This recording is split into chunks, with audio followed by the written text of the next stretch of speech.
আপনারা দেখছেন হাওড়া সংবাদ ইউটিউব চ্যানেল। শুরুতেই আজকের হেডলাইন্স। ফের মমতাকে হারানোর জন্য তৈরি শুভেন্দু, একই বলে দিলেন বিরোধী দলনেতা। তৃণমূলের সংগঠনকে নিয়ে সংকট, মমতার নমনীয়তা ও প্রশাসনিক বদল।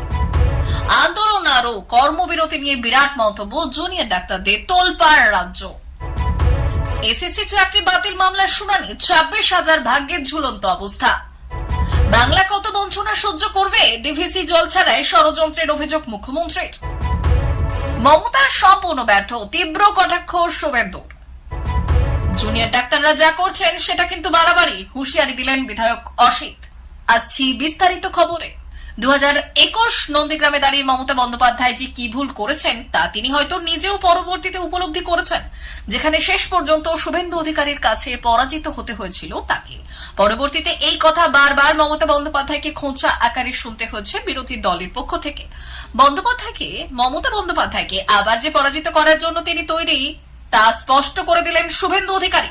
প্রসঙ্গত, কাঁথিতে আরজিকরের ঘটনার প্রতিবাদে একটি সভা অনুষ্ঠিত হয়, আর সেখানেই বক্তব্য রাখতে গিয়ে রাজ্যের মুখ্যমন্ত্রীকে কড়া ভাষায় আক্রমণ করলেন বিরোধী দলনেতা শুভেন্দু অধিকারী। তিনি বললেন, পিসিমণি আরো একবার নন্দীগ্রামে দাঁড়াতে আসবেন নাকি? আপনি যেখানেই দাঁড়াবেন সেখানে গিয়ে আপনাকে হারাবো, আমি তৈরি। অর্থাৎ বিধানসভা নির্বাচনের এখনো বহুদিন বাকি থাকলেও এখন থেকে কিন্তু মমতা বন্দ্যোপাধ্যায়কে পরাজিত করার ছক তৈরি বিরোধী দলনেতার কাছে। দিনের শেষে তেমনটাই বলছেন রাজনৈতিক সমালোচকরা। এক মাসে দুবার সংগঠনকে নামাতে গিয়ে তৃণমূল যা ধাক্কা খেয়েছে তা 13 বছরের শাসনে মমতা বন্দ্যোপাধ্যায়ের কাছে একটি নজির। আরজিকর কাণ্ডে নাগরিক আন্দোলন 12ই আগস্ট থেকে বৃদ্ধি পায় এবং তৃণমূলের সংগঠন সেই আন্দোলন মোকাবিলায় কার্যকরী হতে পারেনি। শাসক দলের নেতারাও একথা মেনে নিয়েছেন। তৃণমূলের এক প্রবীণ নেতা মন্তব্য করেছেন যে দলের 26 বছরের ইতিহাসে সংগঠন এখনো ভোটের সংগঠন হিসেবে সীমাবদ্ধ রয়েছে। সংকটকালীন পরিস্থিতিতে মোকাবিলা করার মতো কার্যকর সংগঠন গড়ে ওঠেনি। অন্য একজন প্রথম সারির নেতা জানাচ্ছেন, আরজিকর কাণ্ডের প্রতিবাদ আন্দোলনে সাধারণ ছাত্রদের অংশগ্রহণ থাকলেও দলের ছাত্র সংগঠন কার্যকরভাবে তা ধরতে পারেনি। তিনি সাংগঠনিক স্থবিরতাকে দায়ী করেছেন, কারণ কলেজ বিশ্ববিদ্যালয়ের সংগঠনগুলির ক্রিয়াকলাপ স্থবির হয়ে গেছে এবং ভোটের অভাবে পরীক্ষিত নেতৃত্বও গড়ে উঠছে না। গত কয়েক বছরে তৃণমূলের সাংগঠনিক বিষয় দেখাশোনা করছেন অভিষেক বন্দ্যোপাধ্যায়, তবে আরজিকর কাণ্ডের পর তিনি বেশিরভাগ সময় সরে থেকেছেন। ছাত্র যুবদের একাংশ তাকে মাঠে নামার আবেদন জানালেও তিনি কার্যক্রমে সক্রিয় ছিলেন না, যার ফলে সংগঠনকে ময়দানে নামাতে ব্যর্থতা দেখা দিয়েছে। এদিকে এই সংকটের প্রেক্ষাপটে মমতা বন্দ্যোপাধ্যায় 13 বছরের শাসনে প্রথমবারের মতো আন্দোলনের সামনে নমনীয় হয়েছেন, যা বিরোধীদের নতজানু বলে অভিহিত করছেন। কলকাতা পুলিশ কমিশনার ও স্বাস্থ্য দপ্তরের 2 শীর্ষ কর্মকর্তাকে বদল করতে হয়েছে, যা মমতার প্রশাসনের জন্য একটি নজিরবিহীন ঘটনা। সোমবার মুখ্যমন্ত্রী মমতা বন্দ্যোপাধ্যায়ের সঙ্গে বৈঠক হয়েছে। জুনিয়র চিকিৎসকদের সিংহভাগ দাবি মেনে নেওয়া হয়েছে বলে জানান মমতা। তা সত্ত্বেও এখনো কর্মবিরতি ওঠেনি। বুধবার ফের নবান্নে যাচ্ছেন আন্দোলনকারীরা। জানা যাচ্ছে, জুনিয়র চিকিৎসকদের 30 জনের প্রতিনিধি দলের সঙ্গে নবান্ন সভাঘরে বৈঠক হয়। এদিন সাংবাদিক সম্মেলনে আন্দোলনকারীরা বললেন, আমাদের আন্দোলনের চাপেই সন্দীপ ঘোষ গ্রেপ্তার হয়েছেন। পুলিশ কমিশনারকে সরিয়ে দেওয়া হয়েছে। স্বাস্থ্যক্ষেত্রে সুরক্ষা ব্যবস্থা নিয়ে সুপ্রিম কোর্ট রাজ্য সরকারকে নির্দেশ দিয়েছে। জুনিয়র ডাক্তারদের কথায় তারা কাজে ফিরতে ভয় পাচ্ছেন। রাজ্যের মেডিকেল কলেজ হাসপাতালগুলিতে ভয়ের পরিবেশ রয়েছে বলেও দাবি করেছেন তারা। প্রতিবাদকারীরা বললেন, আমরা চাই প্রত্যেকটি মেডিকেল কলেজে শৌচালয়, বিশ্রাম কক্ষের সামনে সিসিটিভি ক্যামেরা, প্যানিক বাটন বসানো হোক। সেই সঙ্গে হাসপাতালের পুলিশ ফাঁড়িতে মহিলা পুলিশ কর্মী মোতায়েন করা হোক। এর পাশাপাশি দুর্নীতি নির্মূল এবং টাস্ক ফোর্স গঠনের কথাও তারা বলেছেন। জুনিয়র চিকিৎসকরা চান কেন্দ্রীয় রেফারেল ব্যবস্থা তৈরি হোক। কোন হাসপাতালে কতগুলি বেড ফাঁকা রয়েছে সেটা যেন রোগীরা জানতে পারেন। তারা বললেন, হাসপাতালের পরিকাঠামো ঢেলে সাজাতে হবে। একই সঙ্গে রাজ্যের হাসপাতালগুলিতে অস্থায়ী চুক্তিভিত্তিক কর্মীর বদলে স্থায়ী কর্মী নিয়োগের কথাও বলেছেন আন্দোলনকারীরা। সে কারণে সাধারণ মানুষের জুনিয়র ডাক্তারদের আবেদন আরো তীব্র করে এই আন্দোলন তুলতে হবে। তারা স্পষ্ট জানিয়েছেন, আলোচনার মাধ্যমে সরকারের লিখিত প্রতিশ্রুতি ছাড়াও এখনই কর্মবিরতি বিষয়ে কোনো সিদ্ধান্ত নেই। নবান্নের বৈঠকের পর কি হয় সেটাই দেখার। সুপ্রিম কোর্টে চলমান এসএসসি চাকরি বাতিল মামলার শুনানি বারবার পিছিয়ে যাচ্ছে, যার ফলে 26,000 চাকরির ভাগ্য ঝুলে রয়েছে। সম্প্রতি 10ই সেপ্টেম্বর মামলার শুনানি হওয়ার কথা ছিল, কিন্তু সেটি আবারও পিছিয়ে গেছে। প্রধান বিচারপতি DY চন্দ্রচূড়ের ডিভিশন বেঞ্চে আগের বেশ কয়েকটি শুনানি আগেও পিছিয়েছে। মামলাটি গঠন করেছে সেই দুর্নীতির কাহিনী, যা 2016 সালের এসএসসি নিয়োগ প্যানেল বাতিলের রায়ে উদ্ভাসিত হয়েছে। কলকাতার হাইকোর্টের 2 বিচারপতি ডিভিশন বেঞ্চ এই প্যানেল বাতিল করেছিল, যা রাজ্যে চাকরি হারানোর শঙ্কায় ফেলেছিল প্রায় 26,000 জন চাকরি প্রার্থীর। এরপর রাজ্য সরকার এবং অন্যান্য পক্ষ হাইকোর্টের হাসপাতালের রায় চ্যালেঞ্জ করে সুপ্রিম কোর্টে গিয়েছিল, যার ফলে আপাতত চাকরিগুলির বজায় রয়েছে। তবে সুপ্রিম কোর্ট পরিষ্কার জানিয়েছে, যদি দুর্নীতি প্রমাণিত হয় তাহলে শুধুমাত্র চাকরি হারানো নয়, বরং পূর্ববর্তী বেতনও ফেরত দিতে হবে।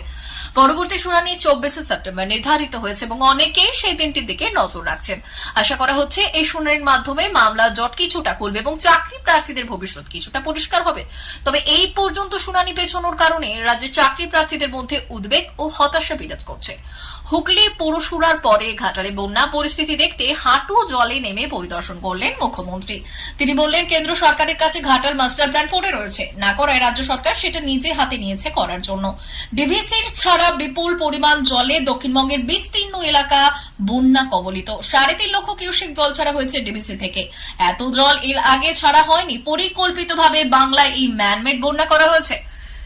আমি নিজে ডিভিসির সঙ্গে কথা বলেছি, ঝাড়খণ্ডের মুখ্যমন্ত্রীর সঙ্গে কথা বলেছি। ঘাটালের বন্যা পরিস্থিতি খতিয়ে দেখলে ঘাটালে রানীর বাজারে আসলেন মুখ্যমন্ত্রী মমতা বন্দ্যোপাধ্যায়। পশ্চিম মেদিনীপুরের ঘাটালে বন্যা পরিস্থিতির সরেজমিনে খতিয়ে দেখে এই সব মন্তব্যই করলেন তিনি। বন্যা দুর্গত মানুষদের সঙ্গে কথা বললেন। আজ পাঁশকুড়ায় যাবেন তিনি। বন্যা পীড়িত মানুষদের যে কোনো দরকারে আমাদের সরকার তাদের পাশে আছে। আমি প্রশাসনকে এই সংক্রান্ত প্রয়োজনীয় নির্দেশ দিয়েছি। বন্যা পরিস্থিতি পরিদর্শনের পর মুখ্যমন্ত্রীর গাড়ি মেদিনীপুর সার্কিট হাউসের উদ্দেশ্যে রওনা দেয়। বন্যা পরিস্থিতি খতিয়ে দেখে মুখ্যমন্ত্রী পুরো বিষয়টি দেখছেন বলে বানভাসী মানুষদের আশ্বাস দেন। মুখ্যমন্ত্রী প্রশাসনিক আধিকারিকদের প্রয়োজনীয় নির্দেশও দেন। মুখ্যমন্ত্রী মমতা বন্দ্যোপাধ্যায় সাংবাদিকদের বললেন, এটি ম্যানমেড বন্যা। রাজ্যকে না জানিয়ে কেন্দ্র সরকার বিভিন্ন জলাধার থেকে জল ছাড়াই এই বন্যা পরিস্থিতির সৃষ্টি হয়েছে। বন্যা পরিস্থিতির মোকাবিলায় মুখ্যমন্ত্রী মমতা বন্দ্যোপাধ্যায়ের পদক্ষেপ প্রসঙ্গে মুখ্যমন্ত্রীকে আক্রমণ করে রাজ্যের বিরোধী দলনেতা শুভেন্দু অধিকারী সমাজ মাধ্যমে পোস্ট করে লিখেছেন, মুখ্যমন্ত্রী মমতা বন্দ্যোপাধ্যায়, আপনার চক্রান্ত এবং অন্যের ঘাড়ে দোষ চাপানোর কৌশল পুরানো এবং বারবার আপনি এটাই করছেন। প্রতিবার এই সময়ে আপনি এই শব্দগুলি উচ্চারণ করেন, ম্যানমেড বন্যা, এবং প্রতিবার আপনি পশ্চিমবঙ্গে বন্যার জন্য কেন্দ্রীয় সরকার, ঝাড়খণ্ড সরকার এবং ডিভিসিকে দায়ী করার চেষ্টা করেন। তবে সত্যি হলো আপনি এবং আপনার সেচ জলপথ বিভাগ সম্পূর্ণ ব্যর্থ। আপনি বর্ষার আগে কোনো প্রতিরোধমূলক বা সতর্কতামূলক ব্যবস্থা নেননি বা বার্ষিক সমস্যা মোকাবিলা করার জন্য অবকাঠামো বাড়ানোর জন্য কোনো পদক্ষেপ গ্রহণ করেননি। আজিকর হাসপাতালে তরুণী চিকিৎসককে ধর্ষণ করে খুন করার ঘটনায় তোলপাড় রাজ্য রাজনীতি। এই ঘটনায় টালা থানার ওসি অভিজিৎ মণ্ডল গ্রেপ্তার হয়েছেন সিবিআইয়ের হাতে, আর প্রাক্তন অধ্যক্ষ সন্দীপ ঘোষও গ্রেপ্তার হয়েছেন। মামলা চলছে সুপ্রিম কোর্টে, তদন্ত করছে সিবিআই। এই আবহে কর্মবিরতি চালিয়ে যাচ্ছেন জুনিয়র ডাক্তাররা। অন্যদিকে ইতিমধ্যেই Kolkata police commissioner DC north স্বাস্থ্য অধিকর্তা এবং স্বাস্থ্য শিক্ষা অধিকর্তা পদে জুনিয়র ডাক্তারদের দাবি অনুযায়ী বদল এনেছেন মুখ্যমন্ত্রী মমতা বন্দ্যোপাধ্যায়। তারপরও ওঠেনি কর্মবিরতি। তাই হুগলির বিধায়ক অসিত মজুমদার বললেন, মমতাদি অনেক বেশি স্নেহ দেখাচ্ছেন, তারপরও জুনিয়র ডাক্তাররা যা করছেন সেটা কিন্তু বাড়াবাড়ি। ওরা সব সীমা ছাড়িয়ে যাচ্ছে। সাংসদ অভিষেক বন্দ্যোপাধ্যায় আজ এক্স হ্যান্ডেলে লিখেছেন, জুনিয়র ডাক্তারদের দাবি ন্যায্য। 14 দিনের মধ্যে নিরাপত্তার সব কাজ শেষ করতে হবে আর মানুষের জীবনের স্বার্থে কাজে ফিরুন। এছাড়া এই পরিস্থিতিতে বহু রোগী চিকিৎসা না পেয়ে মারা যাচ্ছেন বলে অভিযোগ। এই নিয়ে সুপ্রিম কোর্ট বারবার জুনিয়র ডাক্তারদের কাজে ফেরার কথা বলেছেন। সেখানে আজ হুগলির তৃণমূল কংগ্রেস বিধায়ক অসিত মজুমদারের বক্তব্য, জুনিয়র ডাক্তার হিসেবে ওরা ওদের দায়িত্ব এড়িয়ে যাচ্ছে। এই জিনিস কিন্তু মানুষ আর বেশি দিন বরদাস্ত করবে না। একটানা প্রায় 40 দিন ধরে আজিকর হাসপাতালে ঘটনার প্রতিবাদে কর্মবিরতি চালিয়ে যাচ্ছেন জুনিয়র ডাক্তাররা। প্রিয় দর্শক, আমাদের চ্যানেলে নিয়মিত ভিডিও পেতে চ্যানেলটি সাবস্ক্রাইব করুন। ধন্যবাদ।